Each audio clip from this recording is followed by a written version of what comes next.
All right, here we go. This is the tale of the American dream. Two brothers, Bernard and Brian Theriot, grew up dirt poor. One of them, Brian's, worked to put himself to college pretty much, and his other brother, Brian, had a penchant for songwriting, and he parlayed that penchant for songwriting to a major record deal with Elektra. Now, this was the 90s, and Houston was blowing up at the time. You had the Screwed Up Click. You had all them cats down there. Y'all was down there making some major noise. Doing it big, 100,000 records at a time out the trunk of your car is not a bad payday for 9 months worth of work. So, I mean, for us, I ain't never really had no money and we're getting it legally. It started, changing the game up for us. Yeah, for sure. And today we have, this is Toe Down, Brian Theriot, aka Toe Down. And you had Yes, sir. a really big record in Houston. What was that Yeah, record? so the name of the record was called the Country Rap Tune, and this was back 99, 2000. Pimp C and I, and Houston is just a music hub for anybody outside the surrounding areas like Port Arthur, Brownsville, Austin, stuff like that. So Houston was a hub. So anybody that was in the scene kind of always knew each other. And growing up, UGK was my Run DMC. I don't know about y'all, but the same way that my older brother listened to Run DMC and the Fat Boys and the Beastie Boys and all those, trendsetters, my trendsetter, my Run DMC was UGK. So I was a Mhm. lifelong student of Pimp C. And when I had the opportunity to meet him, he really broadened my production thinking. I mean, you would never think your first meeting with one of the superstars you wanted to meet, he's going to lace you up on game on, hey, listen, this is what the Beatles are doing, and you need to do 8 bars instead of 12 bars or 16 bars, and hey, bring that hook in more often. And so he was constantly elevating people around him. And when I got the opportunity to meet him, he elevated my production game to a whole new level. And so at the time, I had this idea for the country rap tune. Because Pimp C, he would always shout out country rap tunes. This is what we do. So when the opportunity came to present itself, and we had the record, Pimp C and Bun B had just got off of Big Pimpin', and they were like commanding like 25 racks each for a feature. And I didn't want to even insult them. I shot Pimp the idea. He said, "Yeah, we'll do it," but working on other people's time frames always doesn't work out. And so we had a release date that we needed to meet. So I was like, hey, listen, what we'll do is we'll go get Big Hawk from the Screwed Up Click, who had a great following. Dude sold hundreds of thousands of records.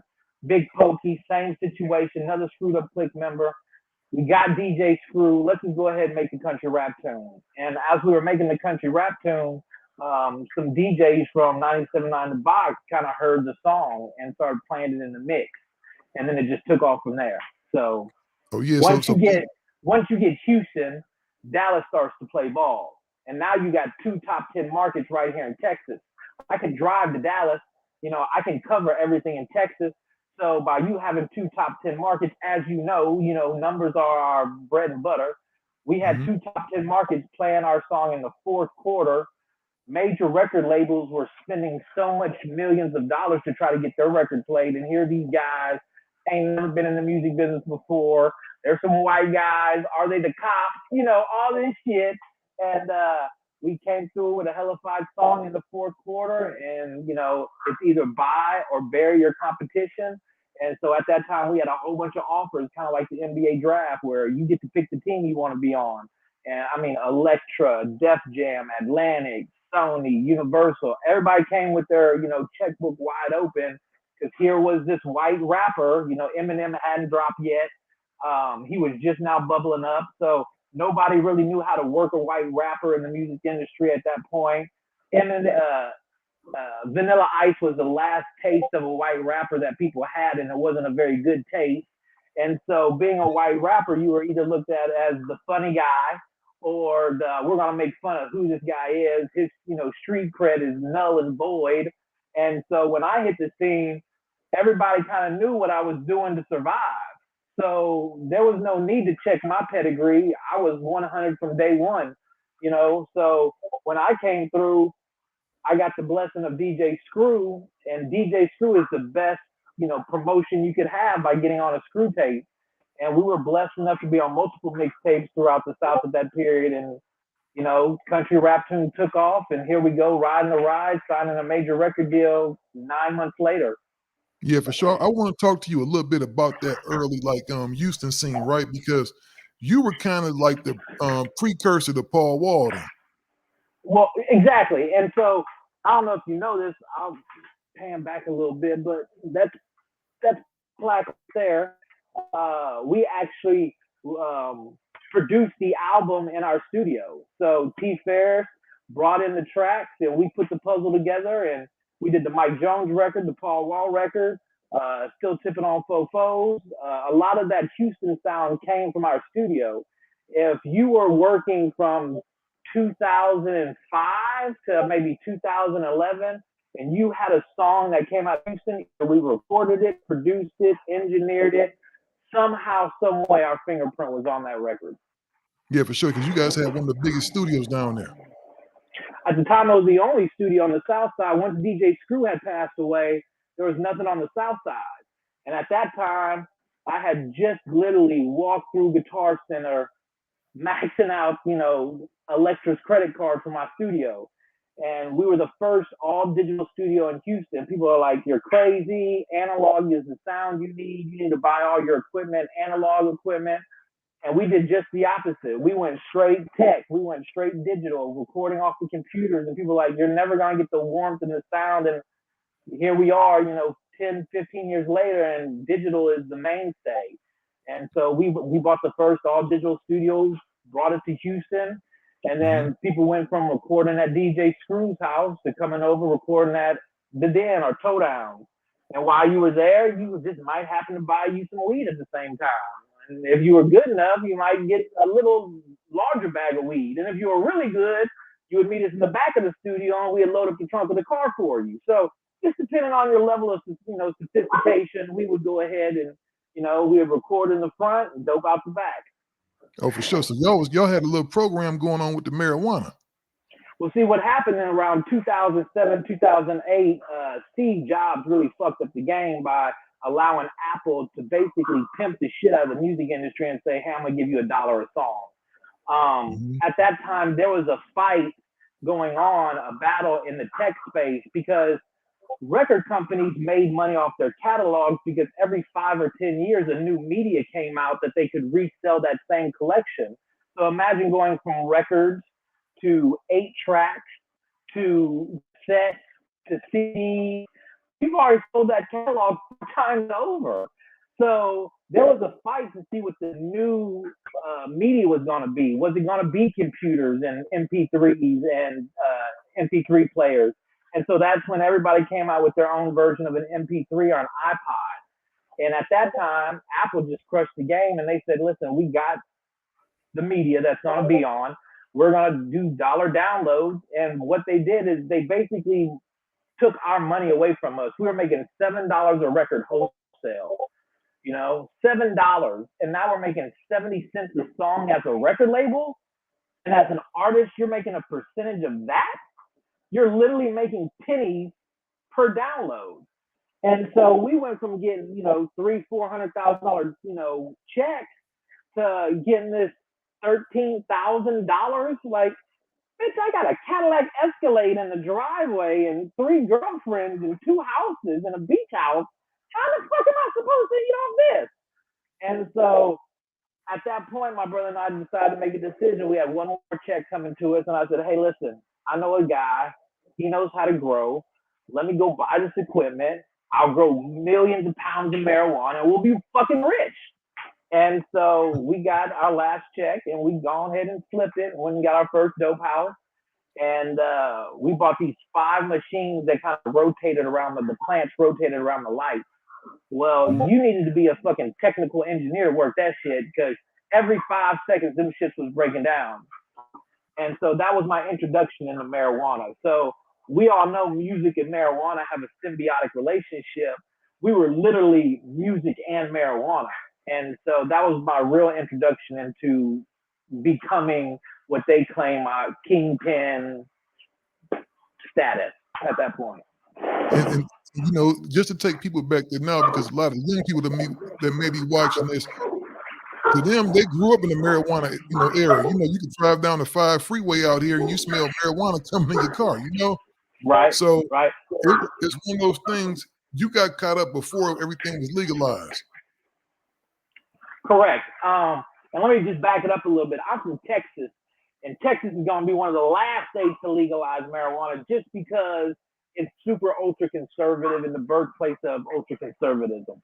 Hold on one second. Let me take care of my dogs. I'm sorry. Hold on Sure, one I hear second. him. All right. Hey, come here. Come here. Come here. Come on. Sorry about that. So It's all good. this is what we slang now. So, but it's all good. So, yeah, in Texas is super ultra conservative, the birthplace of conservatism, and so they were going to be the last place to legalize marijuana. At the time I arrested, the agent said, "Hey, by the time you be done with this, marijuana is going to be legal." And I was like, "Dude, why the fuck are you arresting me then? You know it's going to be legal. I know it's going to be legal." But the problem was I was just flexing too hard on them. After my second indictment, and my lawyer said, "Hey, please don't get arrested again. I'm not going to be able to get you out." After my first indictment, he said, "Don't get arrested again. I'm not going to be able to get you out." I get arrested again. I'm able to post bond, and next thing you know, I'm sitting courtside at the Rockets game, and the DA is pissed off at that shit. I'm out at the club tricking it off, riding in my 600 Benz, and they're doing news stories for me. And every time they run the story, I just get more and more clientele, both weed and recording. So it was like the best commercial that could ever been ran for me, and the news and the media was helping me all along. I remember the first time I was arrested and the news story broke. My brother and I were like, "Well, shit, what's gonna happen now?" Well, shit. 2 weeks later, he's in the parking lot slaying, 20 elbows, and we're right back at it. So there was enough people wanting the product, and even more so after we had been arrested because they saw it on TV. They were like, "Them boys they really doing it, man. I know, dude. Let me go holler at them." And so, we just, it was real funny. When you get arrested, you lose a lot of clientele right away.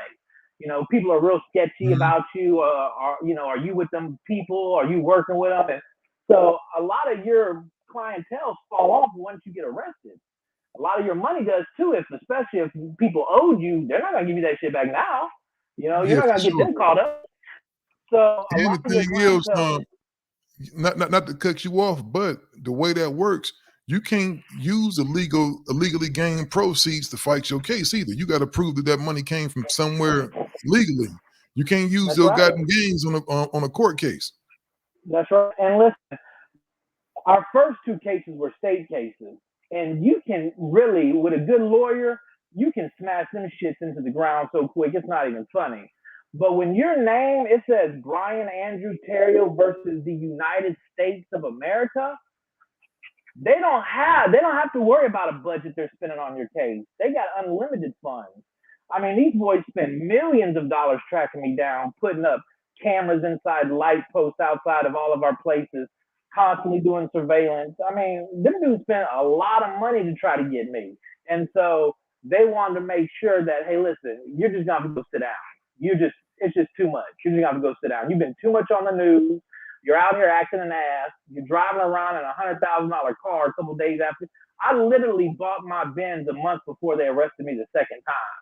But it looked like I had bought the Benz right as soon as I got out. Nobody said that shit. Mhm. So it just was a bad look being young and dumb and having money. Now my brother is super smart and complete opposite. I drive, a nice luxurious car. He drives around in a Toyota Camry. You feel me? He was I like to conservative go and to low the key. I like to go to the Gucci store. He likes to shop at Walmart. He, listen. He was more prepared to go to prison than I was. I'm used to having valet clothes service, your clothes iron prep, things laid out. Underwear you never wear twice, socks you never wear twice. In prison, you get three of them shits, and that's it. And you got to keep them shits clean. You don't have 5, 10 pair of underwear to go fuck off, unless you know somebody and whatever. But that's a whole nother story in itself. But so he's always been that super on point, never did drugs, never smoked drugs, never touched drugs, still to this day. And I'm the complete opposite. There hasn't been a drug that I don't like. I mean, shit, I tried smoking weed once, one time for like 25 years straight. I haven't stopped yet. So, I mean, he's just the complete opposite. And so we make one really good person.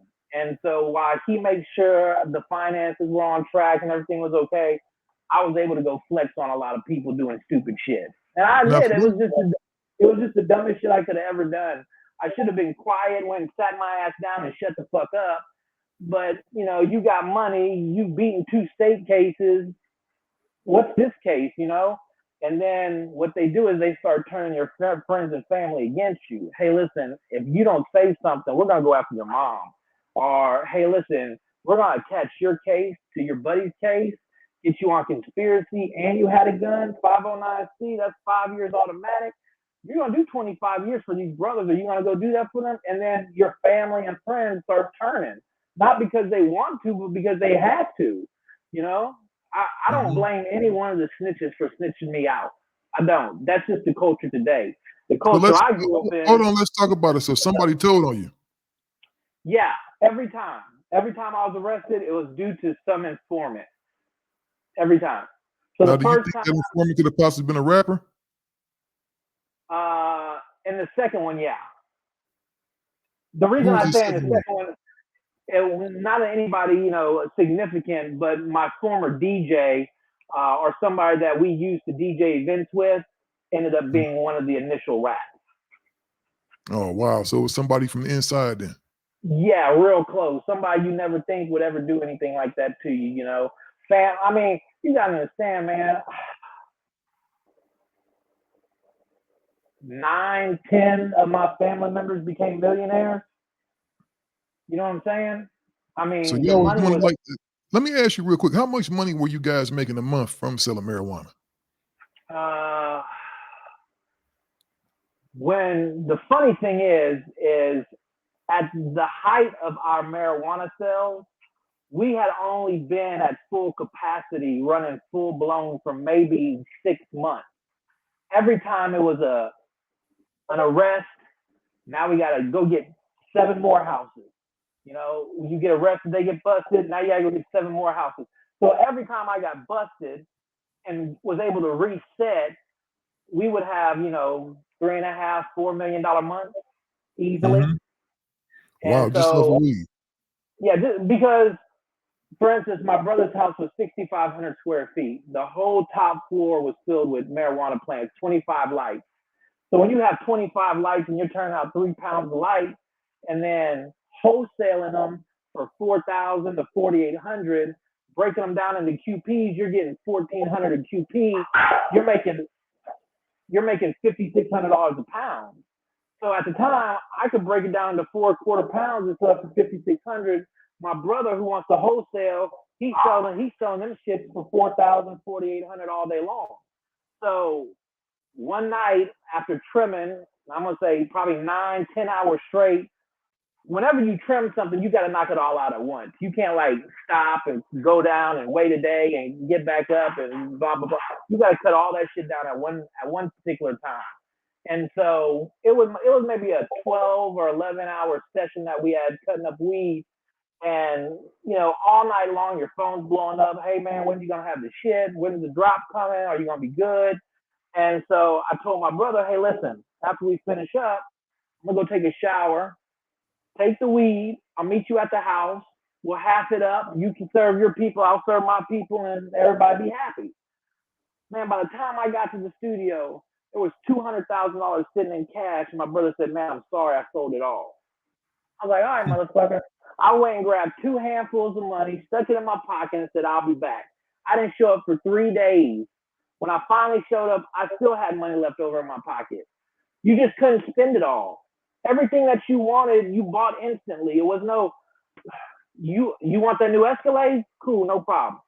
Mhm. It was that type of shit that when you have it and you're able to have it and able to help out friends and family, and it's just a good feeling to have. For instance, a couple of my homeboys, they got these girls knocked up and they had families now and they, have responsibilities and nobody's really hiring, but they have a house. Well, shit, if you got the house, I got the equipment. Let me put some lights in there. Let's go half on some shit. And then when that house starts to produce and they're making 275,000 every time it comes down, and you can get 4 or 5 come downs in a year, you're a millionaire after the first year. You know what I'm saying? Mm-hmm. It's just you're able to bless so many people, and it's real funny. You don't need all these fancy equipment and lights and shit that they sell nowadays. Man, the best grow equipment that I ever purchased was at Home Depot, and literally it was a couple of cinder blocks and some plywood. That's all you need.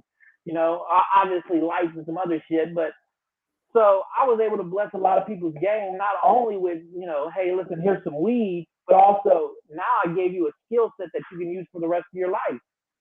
Man, you can go to California right now, be a grower, make $100,000 a year growing weed for somebody else. Yeah, for real. Have you ever thought about getting back into the weed game legally? So the weed game, hold on, here, Tim. For me, let me just say this. Sorry, Tim, I'm doing a podcast. So, as for me, the weed game is null and void until the feds decide to make it 100% legal. Because Yeah, because you even still in though your Texas. state might, exactly, even though your state might recognize it, the feds still have that power to come in and shut shit down. And not saying they would ever get a jury to convict you, because if the jury was the voters and the voters voted for marijuana in the first place, and it's really hard to get a jury to convict somebody on a marijuana case. But I just don't want to take that chance. I got a mother who had a stroke while I was locked up, and a father that passed away. So when I came home, my main mission was mom. Hey, how can we take care of mom? And Mm-hmm. so when we came back home, we was able to do different things. I put out another record, saw that the record industry completely changed 360 degrees for you suckers out there. And I was like, you know what? I'm just not willing to, go beat the road for a year or more and, make a couple $1,000 at the end of the day. So Yeah, like, the let's record put a industry plan is together. fucked up right now. Yeah, these 360 deals that they offer these cats, people don't know what their value is. See, when you're lazy, you want the first thing that flops in your lap. But as you know, the more you grind independently, the further you get down the road. Well, man, I don't need no $50,000 advance. I got 50 racks in my pocket. What the fuck am I gonna do with 50 grand? So it's that mindset of getting it quick. And listen, you can have it. What is it? Cheap, fast, or good? You can only have two of them. So if it's cheap and fast, it's probably not good. If it's fast and good, it's not cheap. So, Yeah, for real. but yeah. So when the music industry changed, and listen, I had Scarface walk me in, and when Scarface walks you in, people are like, all right, what's up? And the money just wasn't right. I mean, they're offering 100 grand on a 360 deal, and we get 50% of your shows and your merch. And oh no, no, no! Listen, Let's I'll go go back. sit on the side. Let's land on that real quick on your relationship with Scarface. That's my man right there, Mr. Bragg Jordan. So he was one of the people that walked you in. Yeah, so like Scarface and I have always been good.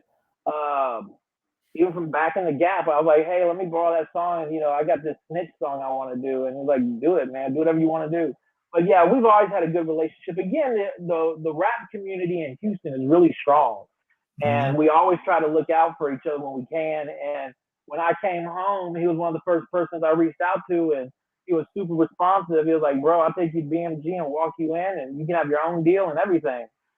He was working on a rock band at the time. I don't know if he still is. He might. I think he still is. But yeah, he was like, you can do whatever you want. I'm like, all right, cool. And so just all the love you get when you come home, it's a feeling that makes you feel like, okay, now I got to go make this shit happen. Now I can't let these people down. And so I tried to put together the best possible album I did. Every song I sent Scarface, he's like, yo, that's the single. After the eighth time, it's like, shit, motherfucker, you said all 8 of them were singles. What the fuck? And Mm-hmm. so In the music business, it's real funny right now because a lot of things have changed. When I was in the music business, you needed to make sure you had at least 100 grand on standby so you could print 10,000 CDs. You needed to make sure that you had a promotional budget so you can go out and promote it. So part of that 100, grand, you need to make sure that radio play was definitely going to act right. And they never do really act right. I mean, let's say the song gets accepted by half the DJs, but the other half doesn't play it. Well, shit, you're not gonna make it to the mix, or you're not gonna get that far. So when you start getting back into things, if you don't have a strong promotional budget going after that song, then you really need some type of internet clickbait, something that's going to blow your song up. Like Hmm. nowadays, a lot of people are getting record deals because they attach their song to a meme. The meme goes viral, and now they're off and running. Like Little Nas X, he attached his song to a meme. The meme went viral. Next thing you know, he got a record deal. Boom. Yeah, you could say he So did your song over again. yeah, well, we're not gonna go there. That's a whole nother podcast. When I came home, this country rap community embraced me, and I was like, country rap community, what the fuck is that? Have I been gone too long? But there was a guy named Big Smo who had a show, I think, on Discovery or right after those rednecks from Louisiana. He had a song about country rappers, and so there was actually this new lane of country rap, but they were more like redneck country rap type stuff, not the Pimp C, live guitar, bass, take me to church, Hmm. soulful country rap. You know what I'm talking about? It Hmm. wasn't that. It was basically redneck rap. And so when I come home, this whole community, Bubba Sparks, Haystack, so the list goes on and on about these country rappers, and now they got their own. You got that Fords out there acting the ass. So there's this whole other community out there. And so when I came home, people embraced me and like, yo, this dude Toad, he was the one that made the country rap tune jump off. Yeah, And you got. so I'm familiar with all those guys. Haystack. All those guys got big followings. yeah, so and nowadays that's what it's about. It's about your social impact. If you got followers, you, the music business is moving to a place where the fans are going to be the record label. You know, this Hmm. blockchain and NFT thing is going to transform music and give the power back to the audience and the artist. Now you don't need a record company. Now you don't need a production company. Now, you have ways to instantly communicate to your fans directly. I can reach out and touch my consumer. Where before the record label wanted to charge you for, well, you need a promotional team and we got to charge you for managing that. And then we got to press all your stuff up and we're going to charge you for that. And so basically the whole label the whole time is pimping you out on a bad deal. Hmm. And so nowadays, I tell people, yeah, you don't have to have that money in reserve for your pressing of your product or your paper material because you can use SoundScan, get a decent following, go viral with a meme, and you'll have a record deal. Look at I'm an island boy, and how many times have you heard that shit in the last 30 days? I Oh hear man. one more island boy, I'm snatching braids out myself and dragging them through the river like, so it's just, One thing I want to land on. You said that UGK that was your Run DMC. I think UGK was a whole lot of people's Run DMC. it might have been. It might, it might have And been. you and Pimp C, the relationship that you guys had, man. How did his death impact you, man? Did it kind of fuck you up when he died? Um, till this day, I still don't believe it. Till this day. It hasn't. How can I explain this where I don't sound like a conceited asshole? The screwed up clique that I was a part of had a lot of death inside the clique for whatever reason.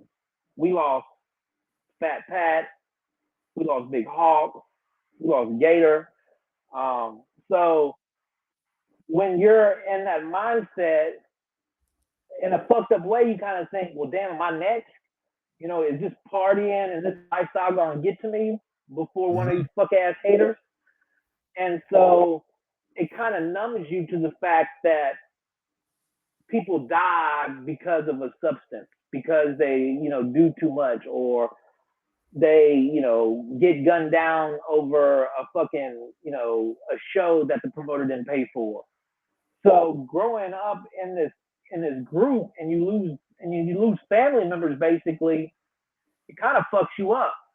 When Screw passed away, Screw was gonna be my Dr. Dre per Mhm. his Eminem, and DJ Screw and Toe Down were gonna take the country rap tune all the way to Japan and back.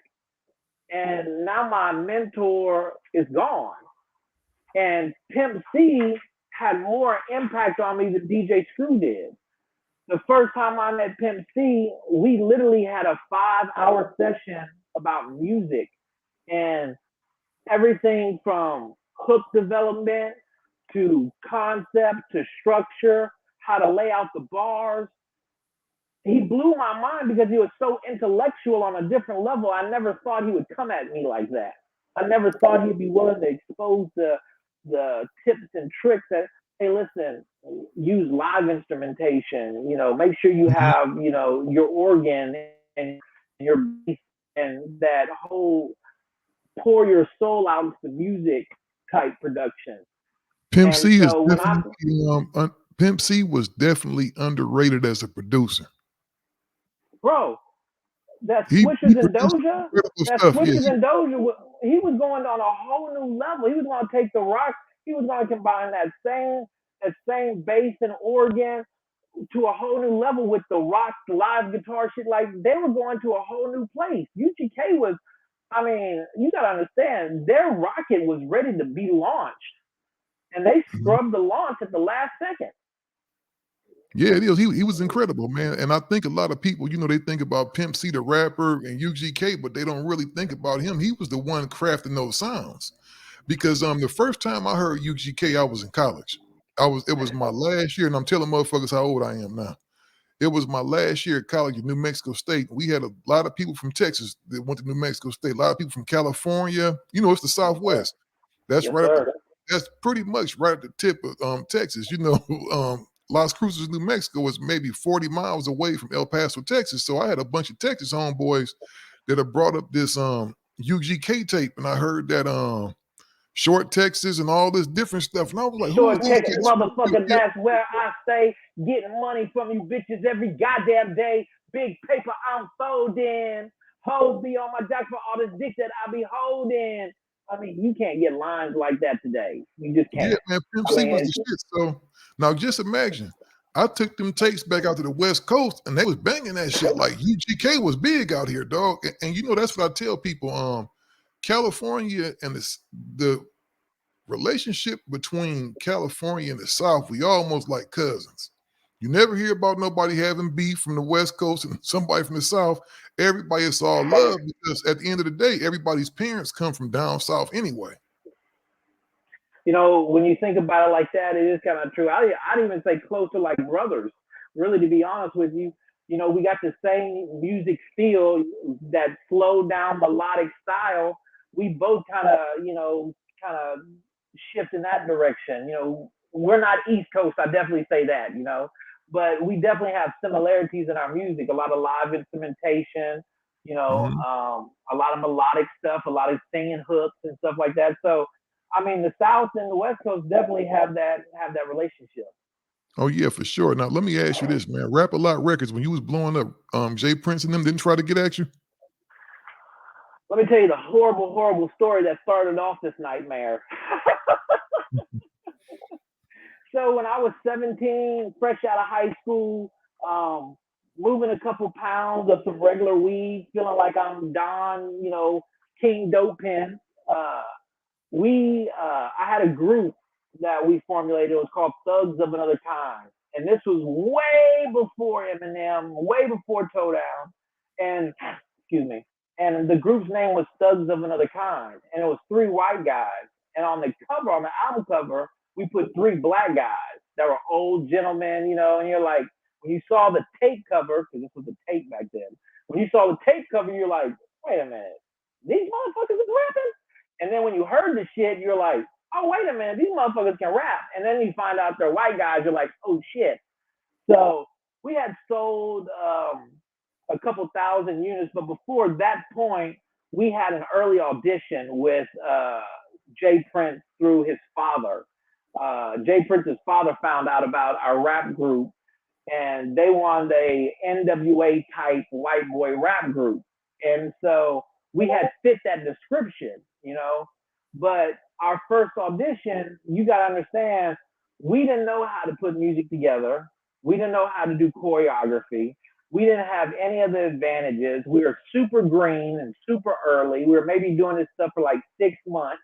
We just learned how to count bars.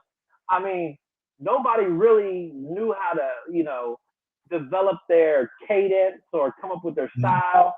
Y'all don't have So any we went producers. we went to our audition, barred out, drank about a pint of lean, smoked about 6 or 7 fucking swishers. We were so fucked up and retarded. By the time they asked us to perform, we were already leaving. Like it was like, y'all man, get those dudes out of here. And so when I went home and I told my brother how I fucked up this whole experience, he said, wait, hold on. You got a what with who? And I was like, yeah, I got an audition with Rap A Lot. And he said, yo, bro, listen, if you need anything now, you come and ask me and we'll handle it. And he said, if anybody's gonna fuck you over and take your money, it's gonna be me. And right then and there, I knew my brother got me. I was like, all right, my brother's got my back, let's roll. And so what he did, he knew nothing about the music industry. But every day, he was a branch manager for a bank. But every day, he would leave that bank and he would go to the bookstore where he had books on the music business. And he Mhm. would get a drink, a Diet Coke, and he would read the books until the store closed. And he'd put a bookmarker in the book and go put the book back on the shelf to show you how cheap the motherfucker is. And he put the book back on the shelf, and the next day he'd just repeat the process and read and game up. And for about 6 months, that's all he did. So when we were offered a contract, he knew exactly what to put in the contract so we wouldn't get shelved or we wouldn't get a bad deal where they were in charge or we could keep our masters. So my brother would always educate himself about what it needed to be when he would invest in a company. And so after I showed him that there was a place in Houston, actually Missouri City, that they're doing recordings and they recorded the UGK record. And the lady that did Pocket Full of Stones was actually an African lady in her mid 30s. He was like blown out of his fucking mind. He like saw the place, fell in love, and yo, little brother, whatever you need, I got you. And so at that point, we started this rap group called Thugs of Another Kind. Mhm. And although we didn't have a whole bunch of success, we were able to figure some things out, like how to take care of people at radio. And what does it mean when the program director comes to you and say, "Hey, did you hear your song on the radio?" It's basically, "Hey, motherfucker, where's my check?" So we got to learn a lot of things early on. And so that first record we did, we sold maybe about 35 to maybe 5,000 cassettes out the trunk of the car. So we had a little buzz, but we didn't have that connection. And at that time, there was a real hot rapper that just came out, and his name was Lil Kiki.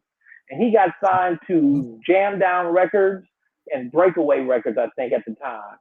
Mhm. And he had a song called The South Side.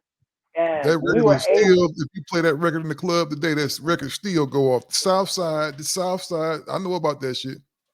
so what ended up happening is my brother and Patrick, who was one of the label presidents, was able to hook up a deal where we could follow Kiki around Texas on all his shows. So we would go set up shop. The show would start. We'd have a table out there. We'd have all our merchandise, our flyers, our bandanas, our hats, whatever. And we would be Mhm. killing it on merch every night. We'd kill it. Because when you show up in a small town, they think you're fucking Elvis. Mhm. They don't get Drake. You know what I'm saying? So when Yeah. Toe Down shows up, shit, that's Toe Down, motherfucker. So when you go to a small town, there's a lot more attention on you. And Mhm. so we were able to sell more merchandise than anybody on that tour at that time. And I mean, we would go perform, and after we perform, we'd go sit down behind the table. We'd have two strippers with us who would be out there taking pictures with the fans and shit, and we'd just Mhm. be using the girls to sell merchandise, any way to make that money. and you were responsible for selling 10 CDs and 5 shirts. That was your goal every night. 10 CDs and 5 shirts. We could put gas in the car and get to the next city. And obviously eat. But that's what our goal was. 10 CDs and 5 shirts. So we y'all did was that pretty for much y'all pretty much put yourself on the road and put yourself on a promo tour. yeah, well at that point you had to because we had paid for at the end of that record, when that tour ended for us, there was a decision that had to be made, and the decision was one of the artists. Only thing he wanted to do was sign autographs and be famous and go work out. The other guy had got this girl pregnant, and she didn't want him on the road fucking all these hoes and shit. So baby daddy got to come home. So I say there were some creative differences. I was creative, and they were just different. So they were just different. So we separated at that point, and my brother was like, "Hey, listen, one more." Excuse me. So my brother was like, "Okay, one more shot. We're gonna do one more record, and we're gonna put your record out." Hold on one second. All right. Sorry about this. You got it. Okay. So my brother was like, "All right, one more shot. We're gonna do a toe down record, and this is it. We'll go take one of my credit cards, buy the studio equipment. When we get done recording, we'll sell the studio equipment and we'll use that as our promotional budget. And that would be our game plan." And so the country rap tune was one of the last ones that we recorded. After we recorded it, I remember selling all the equipment to a D-boy for 15 racks. We took that 15 racks, and that's what started the promotional radio spin in Houston. And then once the mix set had picked up the rotation, and we were getting like 10 or 15 plays a week. I know that doesn't sound like a lot, but when you're an independent artist and you're getting 10 plays a That's a week, whole lot. that means you're taking money in someone else's pocket who's paying for that spot. And so we went from 10 spins a week to 15 spins to 25 spins.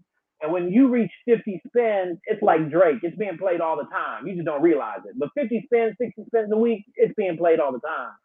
And so the record started to take off. And so when we got our record contracts, my brother knew from studying up and talking to everybody else who had record deals that, hey, listen, whatever we get, we want to own our masters.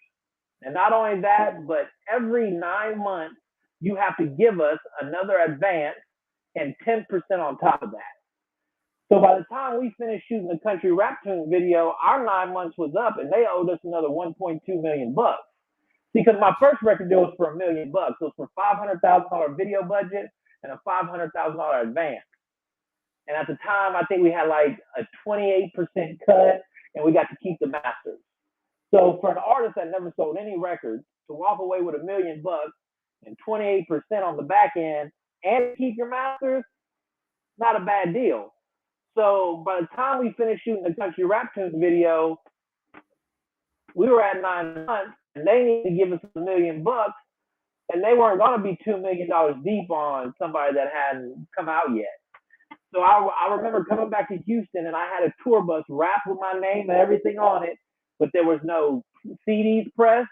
The label never pressed a copy. They never pressed any promotional material. They never pressed any flyers, T-shirts, or whatever. So that kind of gave us like, okay, we're not extending our contract. Like, hey, where's this shit at? We got the tour bus, but what are we gonna do? Just go drive around and wave to motherfuckers? So we knew that was kind of like the end of the end. And so my brother was like, all right, listen, got 500 racks. What do you want to do with it? I was like, shit, let's go to the strip club, go get me a chain and I'm Benz, and I'm done. Let's go. I made it to the NBA, y'all. And he had fucking hit me on the back of the head and was like, no, stupid. We're gonna hold on. Hey. He's like, no, stupid. We're gonna go buy a house. We're gonna buy some recording equipment, and we're gonna set up shop, and you'll be able to forever make records and CDs and do your thing. And so that was the nucleus or the genesis of what was starting in the Houston scene. And then once we had the first all digital studio in Houston, everybody that came to work on my record, they wanted to record. So I would do a song with Flip, and then Flip would want to come record. I would do a song with Bun, and then Bun and Pimp would want to come record. I'd do some work with Lil Wayne, and Lil Wayne wanted to come, record. So everybody was recording and coming and hanging out over at our spot because we were the fresh, hot new studio. This was some real live, MTV type crib shit in our city, and you had access Mhm. to it. And so we were able to be an important part of that Houston scene between 2005 and 2011. Oh wow, man, that was a real pivotal time because it was a lot of money made down in that city, man. And Yes, sir. the cold thing I loved about Texas, man, is that Houston, you didn't have to blow up nowhere else. You can just blow up out there in the state of Texas, man, and make All you all need the is money in Texas. the world. And there's still cats down there to this day, from Slim Thug to Kiki and all of them dudes is still making paper and still living in big ass houses. Millionaires. Because the game is this: to sell 100,000 records, you instantly think, "Oh, I got to sell it to 100,000 people." No, if you have 10,000 fans, right, that Hmm. buy your stuff every time you drop, 10 Hmm. albums later, you sold 100,000 records, but only had a 10,000 fan base. That's all you really need to do is have 20% of your fan base buy 80% of your merchandise, and you'll be successful. And you don't need a large fan base. If you have 20,000 people that buy your product consistently and you drop, an album every quarter, Hmm. shit, you're good. You know, you're making 100 racks just off the CDs and shit you're selling. You don't 100%. And before all day we end long. this, and before we stop this, because this is just gonna be the first of a couple of different interviews we doing, right? Yeah, sorry we didn't get into anything about the dope, but the dope Oh, is really it's all its own story in itself. yeah, this is just part one because you got a lot of stuff going on. This is just Well, part one of probably five interviews. So I want to ask you real quick, man. What's the deal? Is lean still as big as what it is in Texas? Is lean still jumping off down there? and Lean's still jumping off. Shit, does a bear shit in the woods? Man, you know what the thing is, man? You got to put lean in the same category as you do Percocets and the opiates. It's an Let opiate. me just break it on down to you. It's heroin. It's all Hmm. heroin. When they're able to take a plant, a poppy plant, and take that sap out of that poppy plant, that's your precursor for morphine. That's your precursor for any of your fiends. Your codeine. So right then and there is all you need. So if you just break it on down, Vicodin and Percocet, those opiates, those are heroin. Codeine that you sip, that's heroin. Any one of the other type codeines they have, the yellow, the red drink, all that shit, it's just basically heroin. At the end of the day, it's all an opiate. It's a heroin based drug. So people still drinking that bar down there. They call it bar. Oh, bar, lean, sip, syrup, drink, shit, get a splash. I mean, an ace, a 1 ounce ace was selling for $70. One Wow. ounce. So let me ask you this, because I was never into that. So let me ask you this: you go to the man, you go to your weed man, or whoever your man that normally serves you your get right shit, and you say, Right. "Hey man, I want an eighth of lean," and he just pour you some shit in the little cup. Okay, so it doesn't work exactly like that. So you'll see a lot of these guys with baby bottles. And Hmm. the baby bottles have the ounces marked on them. So a small little baby jar of food is a 2 ounce bottle. So that's Okay, got 2 ounces right there, right? So if you. you're getting a couple ounces, usually you want to, for yourself, you're gonna pour yourself up at least a deuce. You're gonna at least need 2 ounces just for yourself. So uh, the other way is you have your own lean bottle, right? Because Hmm. sometimes the bottles that they give you, you don't know this sneaky shit. They'll melt the bottom of the bottle and push it up at the bottom and make some space at the bottom so your liquid looks like it's fuller, but the bottom of your bottle has been warped up. So you think you're getting 8 ounces, but really you're only getting seven. Mm. So they do shit like that out here. So if you got your own bottle, usually you have your own bottle or you fuck with somebody on a regular because listen, you're not just buying lean one time. Lean doesn't get you like that. Lean doesn't make you shit in the bed and go through a violent sickness for 4 days because it's gonna say hi and bye to you. It's not a weekend drug. Somebody that sips, it's an addiction. It's not It's not, well, I went and did some lean this weekend and it was groovy. No, motherfucker, you sipping lean all day, every day. You Oh, it's sneaking that pretty shit much in work like you drink. said, it's heroin. Yeah, it has that effect. And most people don't realize that. They think that, oh, this pill came in a bottle from my doctor, it's safe. Nah, bitch, that's fucking oxycodone. That shit's more fucking violent than heroin. The shit that they got now, the shit that's killing folks, and man, they got shit that's 50 times powerful than heroin.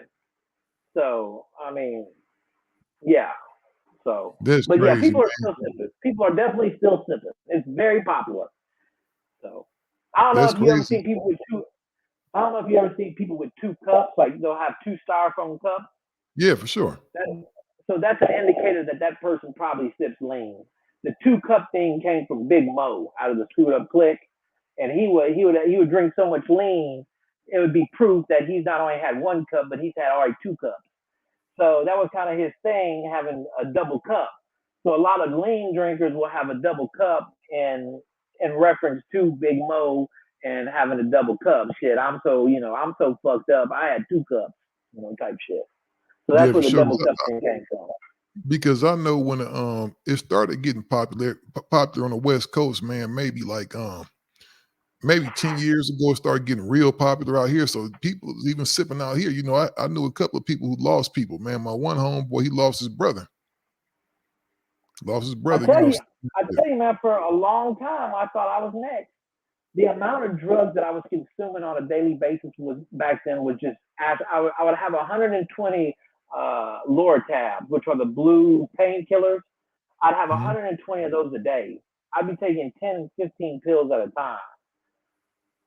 And that was Wow. just my base. That was just my base of what I needed per day. And them shits at that time are like $3, $4 a piece. Now them shits are like $11 a piece. So, Mhm. back then, 120 of those a day. And then I usually had a four or a deuce ready for me. And then kind of weed, I took all the best buds.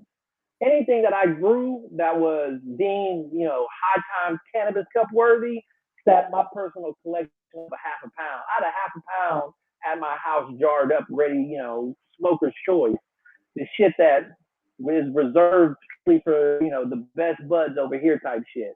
And so at any point when you're at my crib, you just go roll up fresh and shit. Have at it. Smoke all you want. Smoke until we run out. We'll make more.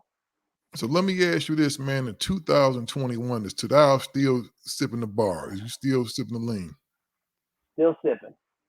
Still pouring up, man. Still pouring. Still sipping. And Are you asking me personally, do I? yeah. You know what? I don't sip lean like that.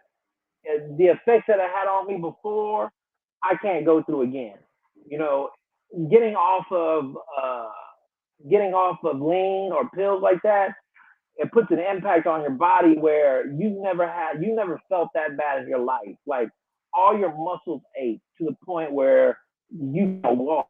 Like you'll sit in the bathtub just for relief of the muscle, it feels like your skin is crawling. Your anxiety is so high that anything sets you off. 1 minute you're hot, the next minute it's freezing fucking cold. The next minute you're hot, the next minute you're cold. You think you got a fart and you end up with shit in your pants. I mean, it's really fucked up because it's heroin that you're basically withdrawing from.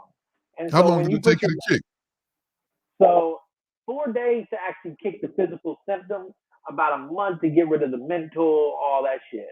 And mental game is a lot tougher than people think.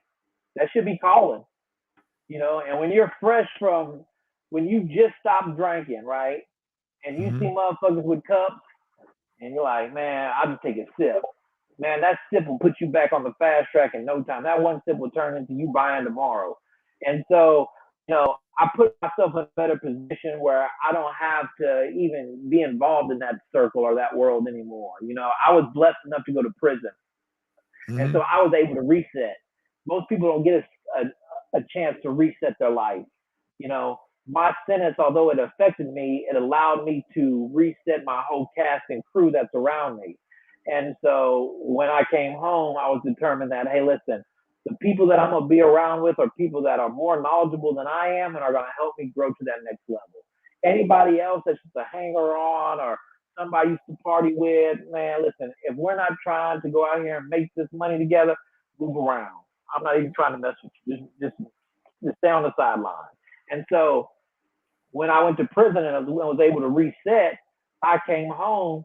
I didn't have. My mom said I made the most amount of money while I was locked up in prison, and the reason is like because I couldn't spend anything. You're on a limit. You can only spend $360 a month, so you can't. You can bust store down every time, but shit. I mean, what what are you gonna flex in there? A G Shock. Oh look, at my prison Rolex. But again, I was able to save a lot of money during that time. And so when you are able to reset, you realize, man, I don't need 5 pairs of Gucci shoes. Who in the fuck am I impressing and for what? Why do I Mhm. have to impress you? You know how I'm impressed bitches? I'm gonna walk around with my bank statement on my shirt. That's what I'm gonna do. You know what I'm For saying? real, for real, for and real, that man. and that's my flex. I really like being the guy in the background, being able to produce on these albums and work on these albums, and being able to be a part of it but still remain in the background. I like having that. I like being that person. I like being behind the scene of making it happen. I'd much rather you get to shine. Hey, listen, I've been there. It's time for you to get to shine. You go get Yeah, to shine. for I'm real. all right.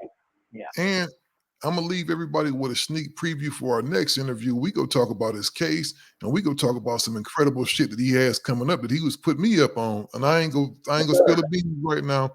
We go save that. So y'all stay tuned for part 2, part 3, and part 4. Where can they find you at? Where can they tap in with you at for now, Tada? So right now you can find me on Instagram. It's real simple. It's toe.down, TOW.down.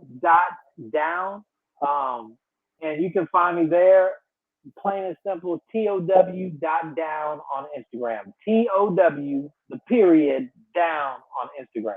And y'all And know how we for say it. all It sounds like toe down, toe down. that's right. That's it. For everybody that's listening to this podcast right now or viewing this podcast right now, if you go to my Instagram and hashtag me, um, what should they hashtag me? What should they hashtag me? Let's think of something cool for them. We're gonna Let's give them think a of prize. something cool. Hashtag toe down. No, they can't hashtag toe down. Let's think of something. Let's think of something better. Let's think of We ain't gonna say bar sipper. You know what? Anybody that sees this and hashtag me, keep pushing. I got a special surprise for you. So find me on Instagram, toe.down, and hashtag me, keep pushing. Y'all heard that out there, and we be back. We out of There here. you go.